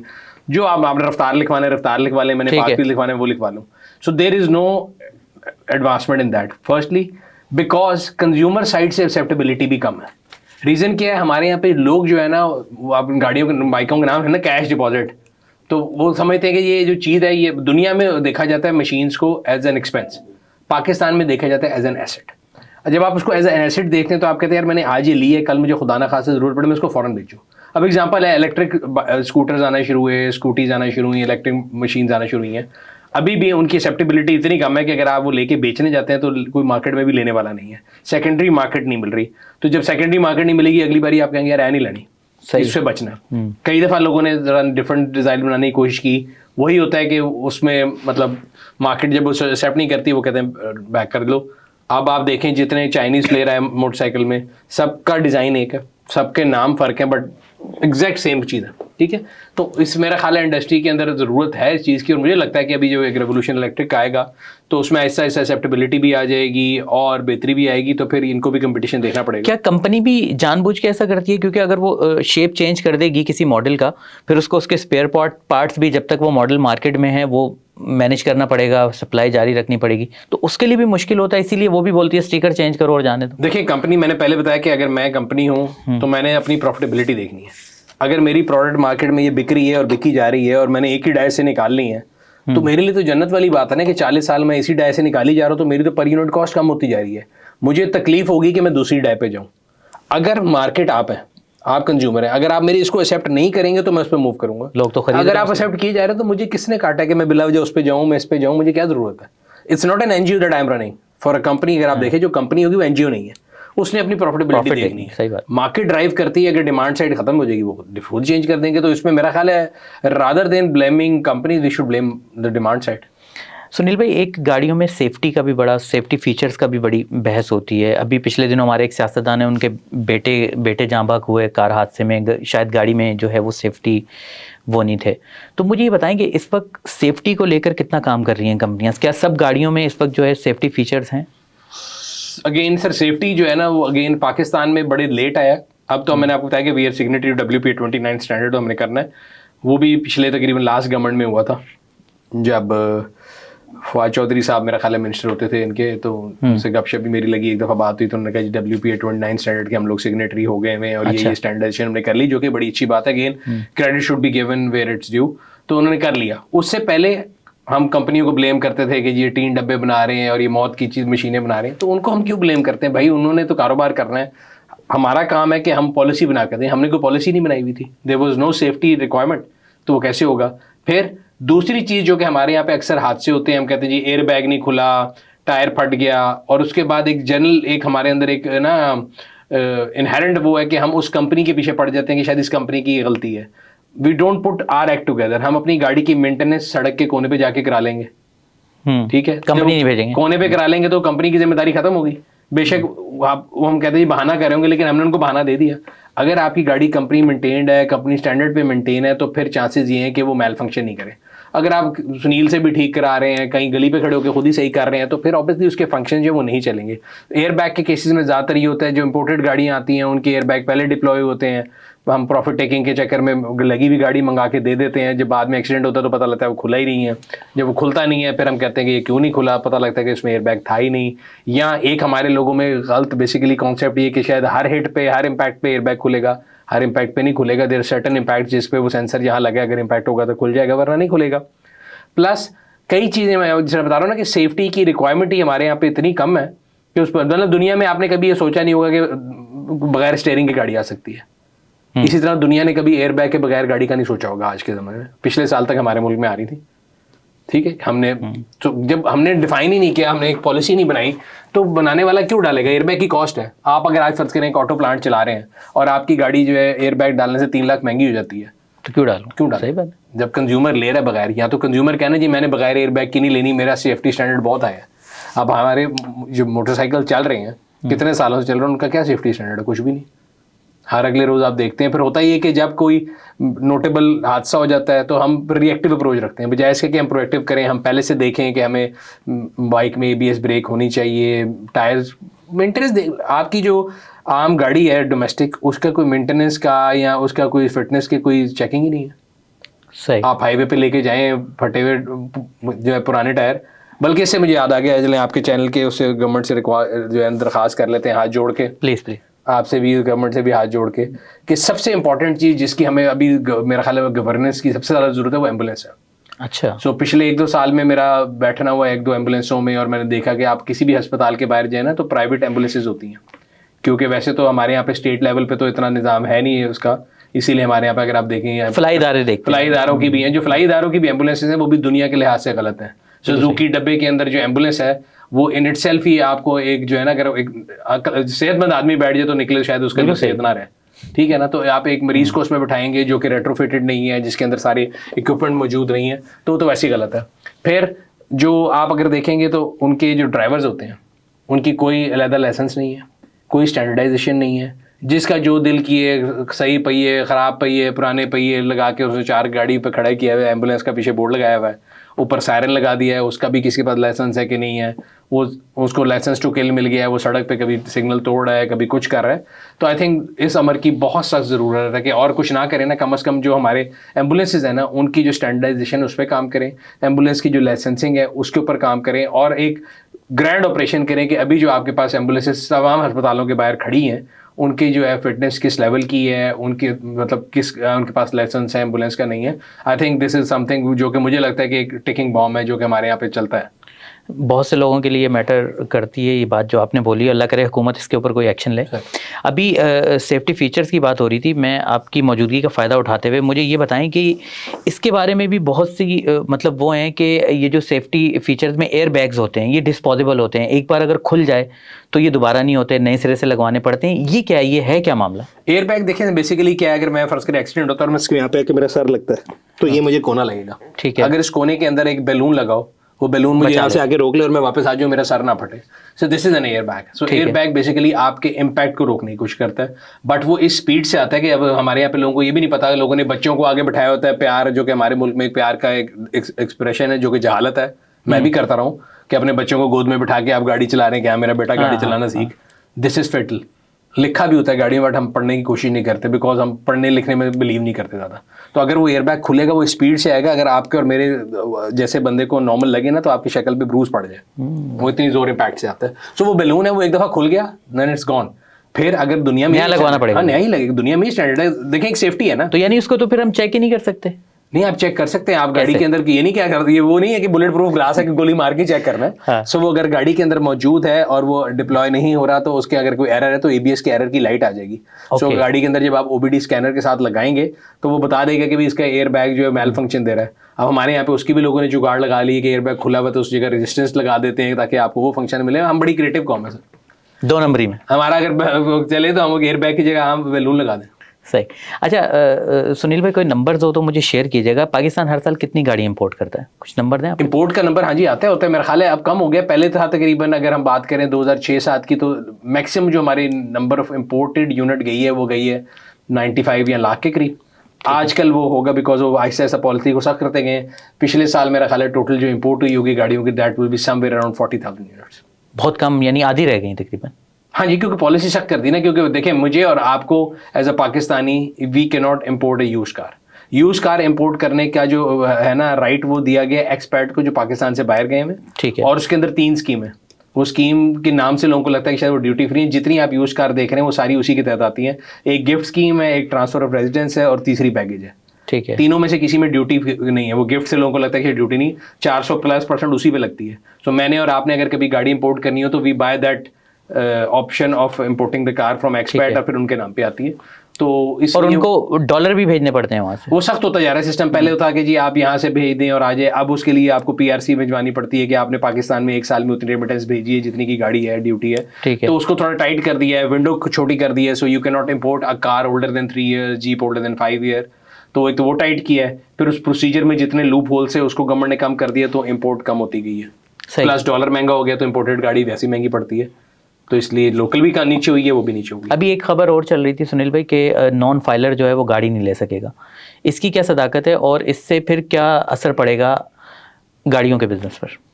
नॉन फाइलर गाड़ी नहीं ले सकेगा, ये बड़ा दुखी टॉपिक आपने देख दिया मेरे जमाने, क्योंकि हमारे मुल्क में बड़ी अच्छी कन्वर्सेशन रही, आखिर में जरा दुखी हो जाता है। नहीं दुखी, मैं आई एम अ बिलीवर। मैं तो उस तरह का आदमी को मैं कहता था कि वैक्सीन भी कोविड की उनको नहीं लगनी चाहिए जो नॉन फाइलर हो। अच्छा, देखिए ऐसे है कि मैं और आप एक घर में रहते हैं और हम कहते हैं कि इस घर का खर्चा मिलके चलाना है। मैं कहूँ जी मैं कुछ नहीं दूंगा, मैं नॉन फाइलर हूँ, आप फाइलर है, आप मुझे रखेंगे घर में? बिल्कुल नहीं रखूँगा। तो ये मुल्क हमारा घर है, मुल्क टैक्स नहीं देंगे तो नहीं चलेगा। बिल्कुल सही बात। ठीक है, तो फिर नॉन फाइलर टर्म क्या हुई? होनी नहीं चाहिए सर, होनी नहीं चाहिए। एग्जैक्टली माय पॉइंट इज, इसलिए मैं कह रहा हूँ कि कोविड वैक्सीन भी मैं ये कह रहा हूँ कि इस हद तक जाना चाहिए कि आप ना दें। ठीक है, कर लिया फिर आप मसला, लेकिन हमारे उल्टा है ना। अब सरकार अगर ये चाहती है कि जो नॉन फाइलर है वो फाइलर बने तो then there should be no horror stories. उल्टा है, आप फाइलर बन के देखें, मैं हूँ इस साइड ऑफ द टेबल, वो आपको लग पता जाता है कि फाइलर होने के क्या नुकसान आते हैं। आपको इतना जलील करते हैं कि आप फिर दूसरों को देखते हैं जो नॉन फाइलर, कहते हैं वो बेहतर था। मेरे साथ हुआ है सर, मैं किसी वजह से लास्ट टाइम फाइल नहीं कर सका, मेरी सिमें बंद कर दी। मैं भाईजान हर साल पता नहीं वो कौन सी मैंने प्रोबेबिलिटी पढ़ी है, अल्लाह का शुक्र है पढ़ लिखा आदमी हूँ। प्रोबेबिलिटी के लिहाज से अगर हो ना कि रैंडम ऑडिट में हर साल आपका नाम नहीं आता, मेरा हर साल आता है। क्या बात। ठीक है, और फिर ऐसे ऐसे अक्लमंद लोग हैं जो कहते हैं जी आपने जो है ना कंसील की है प्रॉपर्टी। मुझे पिछले दिनों बड़ा मजे का वाकया हो जी, मुझे नोटिस आया कि आपने प्रॉपर्टी कंसील की है। टैक्स लॉयर का मुझे फोन आया कि यार आपने इतनी ज्यादा गाड़ियां जो छुपाई हुई हैं आपने मुझे भी नहीं बताई। मैंने कहा भाई लिस्ट लेके आओ। अब ऑडिट खुला है 2022 का और ये मैं ऑन रिकॉर्ड हूँ, मैं आपको प्रूफ करके दिखाता हूँ। उनको भी मैंने बाद में प्रूफ किया। उन्होंने जी मुझे लिस्ट भेजी कि ये 8 गाड़ियाँ इधर, ये 12 इधर, लाहौर इस्लामाबाद की रजिस्ट्रेड तो आपने डिक्लेयर नहीं की। अच्छा जी नहीं की। मैंने अपने टैक्स लॉयर से पूछा, मैंने कहा आप मेरे लॉयर है, मेरे वालों उर्दे वालों? मैंने क्या मतलब? मैंने कहा भाई मेरी 2024 की टैक्स रिटर्न में ये सारी गाड़ियाँ डिक्लेयर्ड है। ठीक है, 2022 में मेरे पास ये गाड़ी थी नहीं तो मैं डिक्लेयर कैसे करता? मुझे कोई उस टाइम पे तार तो आनी नहीं थी कि मैं पहले से कर देता। हाँ फिर ये तो ठीक है, तो फिर आप ये प्रूव करें। मैंने कहा ये तो ऐसे ही मैं कहूँ कि 3 तलवार आपकी है, अब आपकी नहीं, आप कैसे प्रूव करेंगे? मैंने इल्जाम लगाया तो मैं प्रूव करूँ ना। वो कहते नहीं भाईजान मुश्तरी होशियार बाशे ताड़े ते इल्जाम लगे हम तुसी प्रूव करना। ये तो हमारे कानून का। फिर मैंने प्रूव किया सर, मैंने उनको भेजा, मैंने एक्साइज से डेटा निकाल के कि ये गाड़ियां जो हैं 2024 में आई, ये 2025 के टैक्स ईयर में, 2023 में है, तो देयर वाज नो वे कि मैं ये सारी गाड़ियां 2022 में डिक्लेयर करता। तो ये नहीं हुआ कि उन्होंने आगे अपनी गलती मान ली। उन्होंने कहा अच्छा फिर हम आपका 2023 का ऑडिट खोल लेते हैं। तो स्टोरी का मकसद ये है कि आप लोगों को इतना जलील करें तो फिर वो फाइलर पे नहीं आएंगे।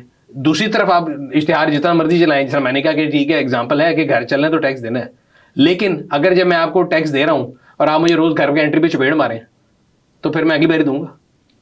फिर मैं कहूंगा यार वो दूसरा ही ठीक है जो नहीं देता। अगर मैं आपके साथ घर में रह रहा हूँ, हम 2 दोस्त हैं, ठीक है जी, रजा और सुनील है, रजा साहब टैक्स नहीं दे रहे और सुनील दे रहे हैं और आप मुझे रोज आने पे चपेड़ मारे घर पे, तो मैं कहूंगा यार फिर तो ना देने वाला बेहतर है। तो इसी तरह हमारे मुल्क में जो है ना डायकोटमी ये है कि हमारे डबल स्टैंडर्ड हैं। हम कहते हैं चले पूरी, हम बचपन से सुनते हैं, अभी ये कह रहे हैं ना फाइलर नॉन फाइलर, मैं ऑन वो चैलेंज देता हूँ, कोई बंदा फाइलर बन के दिखाए बगैर रिश्वत के, NTA नंबर लेके दिखाए। 2-3 हज़ार रुपए का वो वकील वो करें, वो फाइलर बन जाता है। NTA नंबर लें बगैर रिश्वत के, मुझे बताइएगा बगैर मुझे अच्छा बताए वकील की क्या जरूरत है। मैं ये तो सवाल है, ये कि जब टैक्स नोटिस आएगा तो चांदी किसकी होगी? टैक्स लॉयर की होगी, बिल्कुल ठीक है। वो तो खुश है तानू नोटिस आएगा तो वो फिर नोटिस में पेश होने के और पैसे लेगा। भाई मैं अगर फर्ज करें एड सोर्स अपनी इनकम, मैं एक सैलरीड इंडिविजुअल हूँ, there is no way I can, मैं चोरी कर नहीं सकता टैक्स, मेरा एम्प्लॉयर काट के दे रहा है, उसके बाद मेरे पास पैसे आ गए, मैं उससे ये चाय का कप खरीदूं, इसको जमीन पे बैठ के तोड़ूं या इसको आग लगा दूं, आप कौन है पूछने वाला? नहीं पूछना जी, बिल्कुल वो यही पूछते रहते हैं। अब इसको पूछने के लिए भी आप नहीं बता सकते, आपने इनको लेकर जाना साथ। इतना कॉम्प्लिकेटेड है कि आप करें कॉम्प्लिकेटेड भाई जी, बनाया गया ना ताकि आप फंसे रहे साइकिल के अंदर ही। तो मैं ये कह रहा हूँ कि अगेन डायकोटमी ये है कि आप कहते कुछ है करते कुछ है। मैं चाहता हूं कि जी मैं कहूं कि आपसे कि आप बड़े अच्छे आदमी बन जाएं, आप रोज आया करें और इस कमरे की सफाई करें। आप अगर मैं आपसे इखलाक से बात करूं करें, अगर आप आए और मैं रोज एक चपेट मारूं, यार मैं पागल हूं, मैं आऊं भी चपेट भी खाऊं और सफाई भी करूं, तो यही हाल है भाई। आप फाइलर भी बने और हर साल ऑडिट में भी जाएं और ख्वार भी हो, और जो नहीं दे रहा उसको नहीं छेड़ें, वो जाने दो। आपको पता है सारी जगहों के नाम पता होंगे, आपको भी पता है ना, आप इकोनॉमी में काम करते हैं। ये वो जो नॉन फाइलर है उनके लिए आप नारे लगाई जाए कि नॉन फाइलर को गाड़ी नहीं देंगे, वो आपके नहीं किसी और के नाम ले लेंगे, वो भी लॉयर पकड़ के साथ कर लेंगे, बेगम के नाम पे ले लेंगे, बच्चे के नाम पे ले लेंगे। मैं कह रहा हूँ तो मसला ये कि you need to put your act together. आपको अपना जो है ना दिल और दिमाग दोनों एक जगह पे लाना है। ये ज्यादा अरसे नहीं चल सकता। मतलब अब फरसुदा निजाम का है, दुनिया में सब डिजिटल हो गया। वो कहते हैं जी अभी भी आप जो है अगर आपने कोई चीज़ है उसकी चेक प्रूफ दें, मैं कहा भाई चेक होता ही नहीं है, अब ऑनलाइन डिजिटल है, जाके देख लें, बट नहीं मानते। सही। अब ये वीडियो देख के शायद अगले साल का फिर आ जाए नोटिस। वैसे आपने काफी सख्त जुमले बोल दिए, FBR वाले नाराज हो जाएंगे आपसे। ये नाराज नहीं, देखिए मसला ये, मैं हमेशा कहता हूँ कि मेरी किसी से पर्सनल दुश्मनी नहीं है। मैंने स्टेटमेंट क्या शुरू की, मैं तो उनका ब्रांड एम्बेसडर हूँ। मैं कह रहा हूँ कि भाईजान घर नहीं चल सकता बगैर टैक्स के, मैं कह रहा हूँ। बिल्कुल सही। मैंने कोई पर्सनल किसी का नाम तो ले नहीं था पहली बार। और मेरे अगेन आपके भी दोस्त, मेरे भी दोस्त FBR में भी हैं, हर जगह। मेरा पॉइंट ये कि भाई मैं तो आपका ब्रांड एम्बेसडर हूँ। मैं कह रहा हूँ कि जी आप, मैं उन लोगों में से जो कहते हैं नॉन फाइलर होने नहीं चाहिए, पीरियड। मैं इस बात के ऊपर कायम हूँ, पाकिस्तान नहीं चल सकता बगैर टैक्स के। देन आपको करना है कि आपको डिसाइड करना है कि आप इस टीम में कि उस टीम में, rather than making life of a filer difficult and putting it as an example to non filer के पुत्र इधर नहीं बुरे हालात में।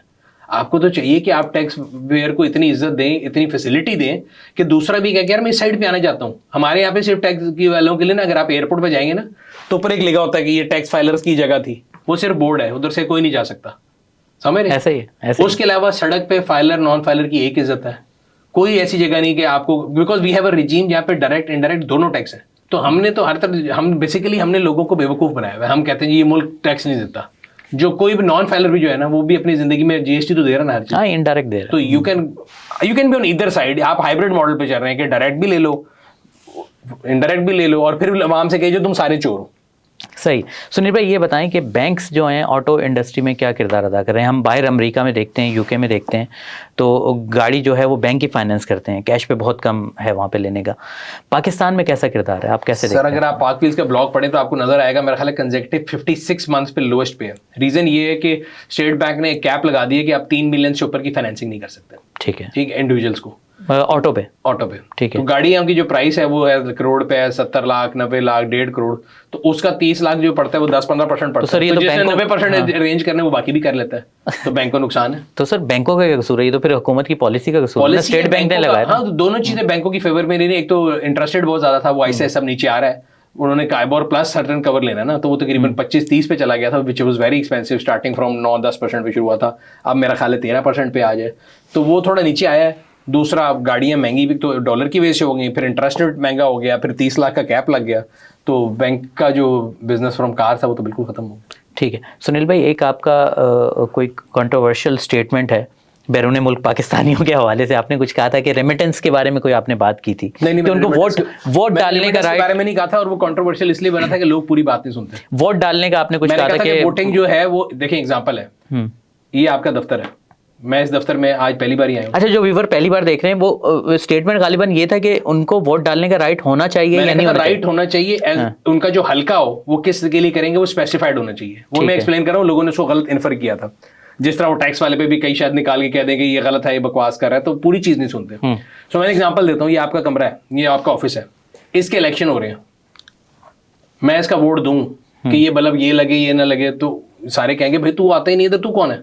बिल्कुल सही है। ठीक है, तो मेरा पॉइंट ये है कि भाई एक बंदा न्यूयॉर्क में बैठा है, वो कराची शारा फैसल के इधर के लिए वोट दे रहा है, उसको क्या पता है इधर क्या मसाइल है?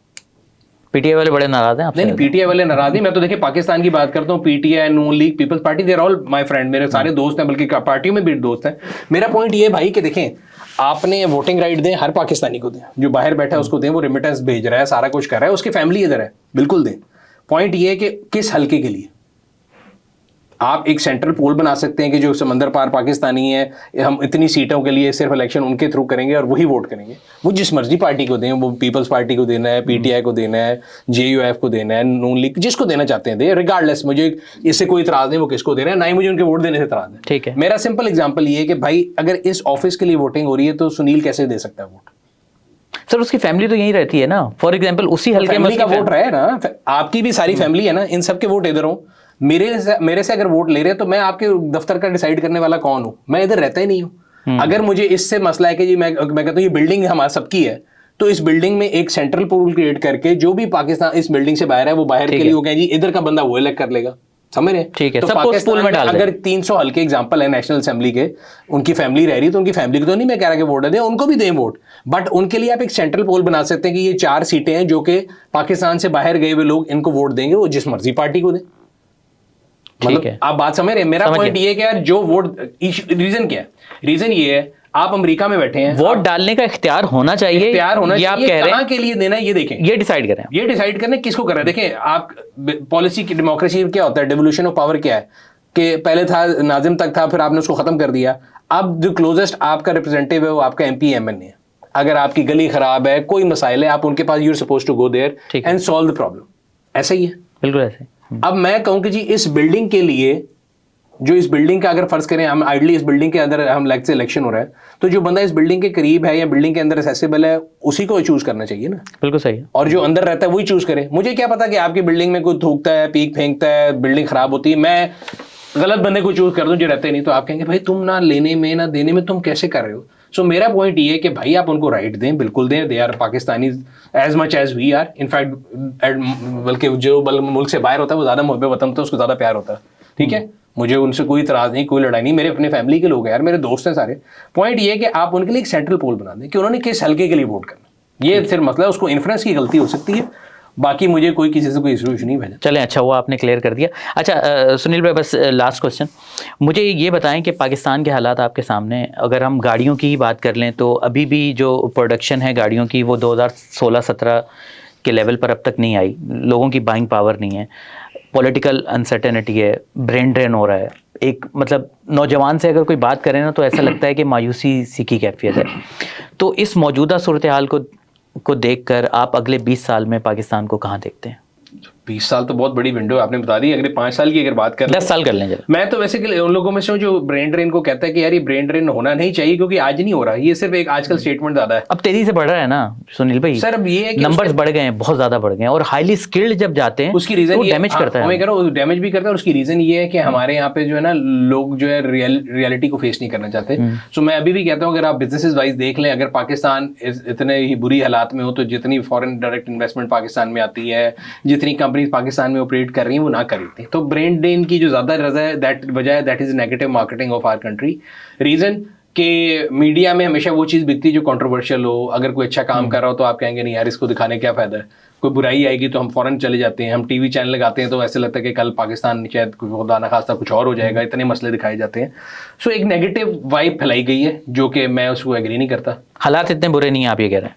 ना हालात बुरे हैं, ना प्रॉफिटेबिलिटी बुरी है, ना ही टैलेंट की जो कहते हैं ना कदर नहीं की जाती। अगर हम अपने इर्द गिर्द देख लें, चले आज आप मीडिया से हैं, पहले सिर्फ एक चैनल पीटीवी होता था, फिर एसटीएन आया, उसके भी कई आवर्स थे, फिर बहुत ज़्यादा चैनल आ गए, अब कितने ज़्यादा हो गए। तो अगर मीडिया में ही जॉब करनी होती तो क्या पहले अपॉर्चुनिटी ज़्यादा थी, क्या आज ज़्यादा? आज ज़्यादा ज़्यादा। मैं जब कॉलेज में गया था तो 2 कैरियर होते थे, या इंजीनियर या डॉक्टर। आज अनलिमिटेड कैरियर्स हैं, ठीक है। वर्ल्ड ओपन अप हो रहा है, हमारा मुल्क भी ओपन हो रहा है, हमारे पास अपने, हमें रोने की आदत ज़्यादा है। आप जिस घर में रहते थे उसमें अगर पहले एक एसी था, अब 2 होंगे। अगर साइकिल थी तो अब मोटरसाइकिल होगी, मोटरसाइकिल थी तो गाड़ी होगी। सबका लाइफ स्टैंडर्ड ऊपर गया होगा, बारिंग अ फ्यू। जनरली लोगों को देख लें, लोगों की वेलबींग देख लें, जो इकोनॉमिक इंडिकेटर देख लें। लोगों की शिकायत ये हम मेंटेन नहीं कर पा रहे इसको। अगर हमारा लिविंग स्टैंडर्ड अप हुआ था तो अब उसको मेंटेन करना मुश्किल हो रहा है ना सर। वो मेंटेन इसलिए मुश्किल हो रहा है कि हमारा एक आदत ये है कि हम लोग अपनी चादर से ज़्यादा पैर फैलाते हैं। सो मैं हमेशा गाड़ियों में एग्जांपल देता हूँ कि अगर मेरे पास पैसे ऑल्टो के हैं ना, तो मैं कहूँगा मैंने स्विफ्ट लेनी है। अगर मेरे पास स्विफ्ट है तो मैं कहूँगा जी मैंने सिटी लेनी है। अगर मेरे पास सिटी है तो मैं कहूँगा मैंने सिविक लेनी है। अपनी जेब से बढ़ के मैं करूँगा। जब भी आप अपनी जेब से तजावज़ करके कोई भी चीज़ खरीदेंगे तो होगा ये कि उस टाइम पे तो आप बल्ले बल्ले हो जाएगी, लेकिन लॉन्ग टर्म में फिर वो आपको मसला होगा। आप चादर खींचेंगे तो पैर बाहर आएगा, नहीं तो नीचे करेंगे तो मुंह बाहर आएगा। सो हम सबको रिवाइज करना पड़ेगा। Yes, after this covid thing what I have realise कि हम सबको अपने लाइफ स्टैंडर्ड को थोड़ा सा एक लेवल नीचे जाना पड़ेगा। ठीक है, ठीक है। Across the board, starting from the top up till the bottom, हर बंदे को अपना जो थोड़ा एक झटका लगेगा वो रिवाइज करना पड़ेगा। बट मुझे लगता है कि ऑटो इंडस्ट्री के जो आप फ्यूचर की बात कर रहे थे या पाकिस्तान के फ्यूचर की बात करते, I have somehow this feeling कि we have already hit rock bottom. जो हमारा मतलब बुरा टाइम था वो हमने देखा है। कोविड के बाद इकोनॉमिक्स इंडिकेटर देख लें, डॉलर की प्राइस देख लें, इर्द गिर्द देख लें। यार मैं तो अगेन अपने इर्द गिर्द चीज़ों में देखता हूँ। आज से 2 साल पहले का पेट्रोल का रेट निकाल लें, मैंने अभी निकाला नहीं, आप गूगल कर लें, मैं गारंटी दे सकता हूँ वो अभी से 90 या 100 रुपये ज़्यादा होगा। ठीक है। डॉलर जो है वो 300 तक गया था, if I am not wrong. हाँ, 340 तक भी गया है ग्रे मार्केट में। आज नीचे काफ़ी अरसे से रुका हुआ है, स्टेबल है। पहले हर रोज होता था कि 20 ऊपर 30 नीचे, ये वो भी स्टेबल है। स्टॉक मार्केट आपकी ऊपर चली गई है। कोई लोग उस पर आर्गुमेंट करते हैं जी गलत है, सट्टा हो रहा है। मैं ये कहता हूँ जी सट्टा है जो भी है, इट्स एक्चुअल मनी ना। मतलब कोई ऐसे नहीं मैं कहता कि ये मैंने स्टॉक में लगा दी, आवाज़ नहीं, you have to spend money for it. तो it is also working.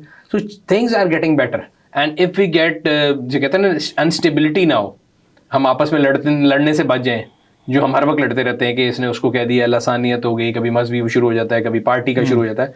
If as a nation we decide कि यार हमारी प्रायोरिटी सबसे पहले पाकिस्तान है, बाद में लड़ेंगे आपस में, क्योंकि पाकिस्तान है तो हम सारे हैं ना। बिल्कुल सही कि जी हमने इससे वोट लेना है, उससे वोट लेना है, पीटीआई को देना है, नून लीग को देना है, पीपल्स पार्टी को देना है, सब कुछ तब है जब पाकिस्तान है। तो अगर हम ये डिसाइड कर लें एज अ नेशन कि we have to serve our country, we have to become filers, we have to pay tax, and tax collector जो हैं वो भी ये कोशिश करें कि वो लोगों को थोड़ा लीवे दें और लोगों को पॉजिटिव चीज़ दें। तो I think positive thing coming toward Pakistan, मुझे लगता है। Last 1-2 quickly question answer. मुझे ये बताएं कि अगर किसी के पास 30-40 लाख रुपए हैं तो कौन सी गाड़ी ले?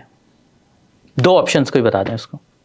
मैं हमेशा कहता हूँ कि you should always by local cars, local manufacture. Reason ये है कि उसमें होता ही है कि आपको जो है ना, जब आप इंपोर्टेड लेने जाते हैं चीज़ तो बहुत अच्छी मिल जाती है, उसकी मेंटेनेंस कॉस्ट ज़्यादा है, उसके पार्ट्स की अवेलेबिलिटी के इशू हैं, और उसकी जो मैकेनिक्स हैं वो इतने नहीं है। लोकल गाड़ी में लोगों को होता है एतराज़ कि जी ऑप्शन कम है, क्वालिटी कम है, बट अब लोकल में चीज़ें आना शुरू हो चुकी हुई हैं। अगर if you have to choose amongst one of them तो आई थिंक लोकल लेनी चाहिए। कौन सी कोई ले लें? कोई हमारा प्लेटफॉर्म ओपन है, कोई नाम ले दें, 2 ऑप्शन दे दें। मजबूरी का नाम बिस्मिल्लाह सर, मैं क्या नाम लूँ? सबको ही पता है 30-40 लाख में और कुछ आता ही नहीं है। तो the only option that you have will to buy Suzuki ले लें, या पुरानी अगर आप ले रहे हैं तो सिविक पुरानी मिल जाती है, करोला मिल जाती है इतने पैसों में। ठीक है। अच्छा, मैंने पार्क व्हील को देखा है, पार्क व्हील ओल्ड कार्स पे भी काफ़ी काम करता है। ठीक है, ये जो हमारी पुरानी गाड़ियों की मार्केट है, कि ये नई गाड़ियों से भी ज़्यादा बड़ी है? हाँ जी, नई की देखें ना, नई की टोटल प्रोडक्शन आपकी 1.5 लाख की है, और पुरानी जितनी भी सालों से आई है, बिकॉज हमारे यहाँ तो गाड़ी चलती रहती है साला साल। ये तो है नहीं यूरोप की तरह कि 10 साल बाद आप नहीं कर सकते या 15 साल बाद नहीं निकाल सकते, बिकॉज हम ये लग्जरी हम अफोर्ड नहीं कर सकते। हमारे यहाँ तो लोगों के पास जो गाड़ी है वो कई साल चलती है और लोग संभाल के चलाते भी, और अच्छी बात है, संभालनी चाहिए। तो पुरानी गाड़ी की market obviously is much bigger than new car. ठीक है। Every new car that is in market, वो अगले दिन जब सड़क पे आ गई तो पुरानी होगी ना, वो यूज मार्केट में आ गई। वो 0 मीटर जब शोरूम पे थी, वैसे तो शोरूम पे भी कोई 0 मीटर नहीं, सारी चला के लेके जाते हैं माशाल्लाह। तो जिस दिन वो प्लांट से निकली वो यूज कार मार्केट का हिस्सा।